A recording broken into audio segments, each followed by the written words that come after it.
Finally இந்த வாரம் big பாஸ்ல weekly task managers versus workers முடிஞ்சிடுச்சு. ஆக்சுவலா இந்த வாரம் என்ன நடந்துச்சு அப்படின்ற சம்மரி பார்த்தீங்கன்னா, எத்தன தடவ தர்ஷிகா பூப்பு போக வெயிட் பண்ணாங்க.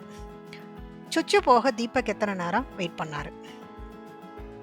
யாருக்கு அப்புறம் யாரு போணும்? கக்கா போக ஜாக்லின் எத்தன டைம் வெயிட் பண்ணாங்க. ஏன்னா இவங்கலாம் ட்ரூவா இருக்காங்க. நமக்கு அவங்களோட இன்ஃபர்மேஷன் எல்லாமே தெரியணும். எல்லாரும் கக்கா போறதுக்கு, சுச்சு போறதுக்கு ராணவ் எவ்ளோ நேரம் சைக்கிள் மிதிச்சாரு.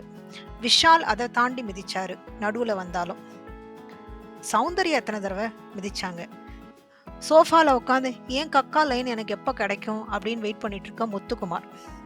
மஞ்சுரி இல்ல எனக்கு தான் சுச்சு அர்ஜென்ட்டா வருது. லேடீஸ்க்குலாம் அர்ஜென்ட்டா வரும்னு லைன் ஜம்ப் பண்ண மஞ்சுரி. இத தாண்டி அ சத்யா எனக்கு எப்ப சுச்சு போக லைன் கிடைக்கும்? எனக்கு தம் பிரேக் எப்ப கிடைக்கும்? இப்படின்னு கேட்டாங்க. இந் தெய்வமேன்னு உட்கார்ந்துட்டு இருக்க ரயன். எனக்கும் சுச்சு வரும்பா, எனக்கும் கக்கா வரும். யாராவது கொஞ்சம் இடம் குடுங்களேன். அந்த மாரி பாவமா உட்கார்ந்துட்டு இருந்தாரு. எப்படின்னு கேட்டாங்க. இந்த எல்லாத்துக்கும் நடுவுல நம்ம விஷால் வந்து கொஞ்ச நேரம் அன்ஷிதாவோட கால்ல போட்டாரு. இன்னும் கொஞ்ச நேரம் சௌந்தர்யாவோட கால்ல போட்டாரு. அதுவே இனிதாக முடிந்தது இந்த வாரம் வீக்லி டாஸ்க்.